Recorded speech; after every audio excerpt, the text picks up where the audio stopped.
वक्फ board है क्या? तो मैं गांधी की तरह इस कानून को फाड़ता हूं।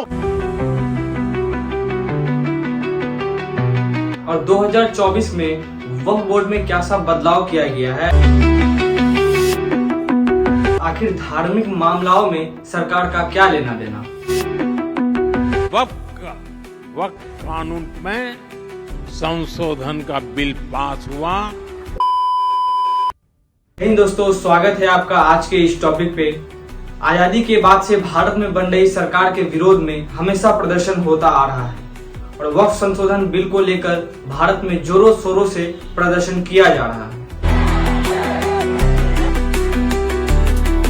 आखिर वक्फ बोर्ड है क्या? इस्लाम धर्म के मानने वाले लोग यदि मस्जिद और कब्रिस्तान बनाना चाहते हैं तो वो अपने पर्सनल जमीन पर मस्जिद नहीं बना सकते हैं। उन्हें उस संपत्ति को और जमीन को दान करना होगा, अर्थात वक्फ करना होगा। की गई दान की रख रखाव के लिए वक्फ बोर्ड का निर्माण कराया गया है। कुरान में भी वक्फ का बहुत बार जिक्र किया गया है, जैसे सूरा अल बकरा 177, सूरा अल बकरा 270, सूरा अल इमरान 92 और सूरा अल हज 28 में। इसमें लिखा हुआ है, जो माल तुम कमाते हो उसका एक हिस्सा गरीब, यतीम और जरूरतमंदों को दिया करो। वक्फ किसी व्यक्ति द्वारा ऐसे उद्देश्य के लिए संपत्ति का अस्थायी समर्पण होता है जिसमें मुस्लिम कानून द्वारा पवित्र, धर्मार्थ या धार्मिक माना जाता है। इन उद्देश्यों में निम्नलिखित बातें शामिल होती है, जैसे मस्जिद और कब्रिस्तान का रख रखाव, शिक्षा संस्था और स्वास्थ्य सेवा केंद्रों की स्थापना, गरीब और विकलांग लोगों को वित्त सहायता प्रदान कराना। वक्फ संशोधन बिल 2024 को लोकसभा में 28 अगस्त 2024 को पेश किया गया है। यह बिल 1995 के एक्ट में निम्नलिखित संशोधन करता है, जैसे परिसर और बोर्ड की बनावट, वक्फ बनाने का मूल्यांकन और वक्फ संपत्ति को चिन्हित करने के लिए बिल की शक्तियां को joint parliament committee chair Shri Jagdambika Pal को भेजा गया है। धर्मार्थ और धार्मिक संस्था संविधान की समवर्ती सूची में शामिल है, इसलिए संसद और राज्य विधानमंडल दोनों के पास इनमें कानून बनाने की शक्तियां हैं। वर्तमान भारत में वक्फ का निर्माण प्रबंध व एक्ट 1995 के तहत किया जाता है। इससे पहले 1913, 1923 और 1954 में इससे संबंधित कई कानून पारित किया जा चुका है। उत्तर प्रदेश और बंगाल जैसे राज्यों में वक्फ को परिसर करने के लिए अलग से कानून बनाया गया था। हालांकि 1995 के एक्ट के जरिए से इन सभी को रद्द कर दिया गया था। भारत में निम्नलिखित के जरिए से वक्फ का निर्माण किया जा सकता है।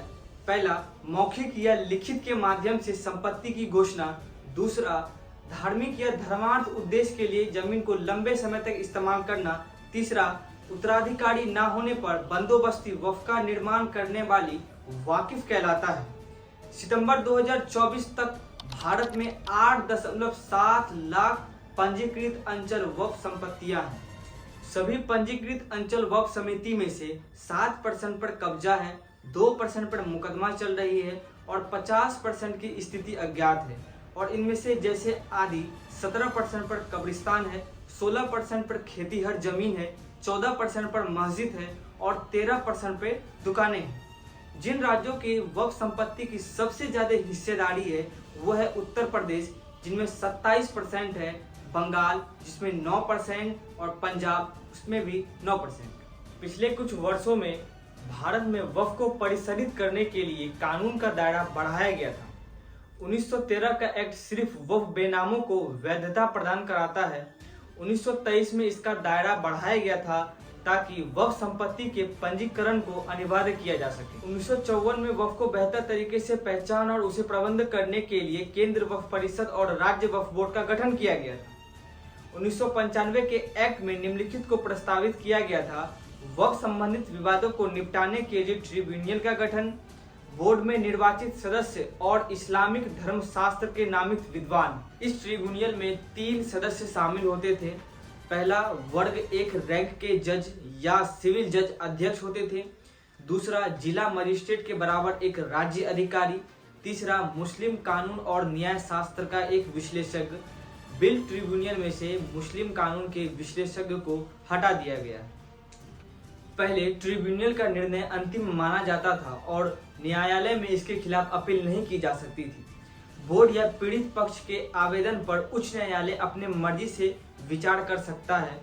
और ट्रिब्यूनल के निर्णय को अंतिम मानने वाले प्रावधानों को हटा दिया गया है और ट्रिब्यूनल के निर्णय के खिलाफ 90 दिन के भीतर उच्च न्यायालय में अपील की जा सकती है। पहले वक्फ बोर्ड में वक्फ संपत्ति के सर्वेक्षण के लिए एक सर्वेक्षण अधिकारी की नियुक्ति की गई थी और इस बिल में इसके स्थान पर जिला कलेक्टर को सर्वेक्षण का अधिकार देता है। इस बिल में कहा गया है कि वक्फ के रूप में पहचान की गई कोई भी सरकारी संपत्ति नहीं होगी। एक्ट के तहत वक्फ को प्रभारी मंत्री द्वारा केंद्र वक्फ परिषद की अध्यक्षता की जाती है। परिसर में सभी सदस्य मुस्लिम होंगे। बिल इस अनिवार्य को खत्म करती है और कहती है परिसर में कम से कम 2 गैर मुस्लिम सदस्य होने चाहिए। परिसर में 22 में से कम 12 गैर मुस्लिम सदस्य होने की अनुमति देती है। राज्य वक्फ बोर्ड में भी सभी सदस्य मुस्लिम होने चाहिए। बिल इस अनिवार्य को भी खत्म करती है और कहती है कम से कम 2 गैर मुस्लिम सदस्य होने चाहिए और 11 में से कम 7 गैर मुस्लिम सदस्य होने की अनुमति देती है। एक्ट में प्रावधान है कि बोर्ड के लिए राज्य के मुस्लिम सांसद, एमएलए, एमएलसी और बार काउंसिलिंग सदस्य के इलेक्टोरल कॉलेज में से प्रत्येक से 2 सदस्य का निर्वाचित किया जाएगा। बिल में कहा गया है बोर्ड में निम्नलिखित चीजें होनी चाहिए: 2 गैर मुस्लिम सदस्य, शिया, सुन्नी और मुसलमान के पिछड़े वर्ग में से कम 1 सदस्य का निर्वाचित किया जाएगा और बोर्ड में 2 सदस्य महिला होंगी और दोनों महिला सदस्य मुस्लिम होंगी। 1913, 1923, 1954 और 1995 के कानून में वक्फ को केवल इस्लाम के मानने वाले व्यक्तियों द्वारा संपत्ति का अस्थायी समर्पण के रूप में परिभाषित किया गया था। 1995 के एक्ट में 2013 में संशोधन करके वक्फ को व्यापक बनाया गया था ताकि कोई भी गैर मुस्लिम सदस्य इसमें अस्थायी रूप से समर्पण कर सके। 2024 का यह बिल इस स्थिति को उल्टाता है और एक आवश्यकता जोड़ता है कि वक्फ का निर्माण करने वाले व्यक्ति को कम से कम 5 वर्षों तक इस्लाम का पालन करना होगा। वक्फ मुस्लिम पर्सनल लॉ का एक हिस्सा है। वक्फ को परिसर करने वाले संस्था में गैर मुस्लिम को सदस्यता देना संविधान का अनुच्छेद 26 का उल्लंघन हो सकता है। अनुच्छेद 26 में यह प्रावधान है कि सभी समुदायों को अपने मामला प्रबंध और परिचालित करने का मौलिक अधिकार है। वह बिल को हटाया जा सकता है यदि सुप्रीम कोर्ट को ऐसा लगता है कि संविधान का कोई भी अनुच्छेद का उल्लंघन हो रहा है तो इसको निरस्त किया जा सकता है। विभिन्न देशों में वक्फ का अलग अलग कानून बना हुआ है, जैसे इंडोनेशिया, बांग्लादेश, संयुक्त अरब अमीरात में केंद्र कानून है।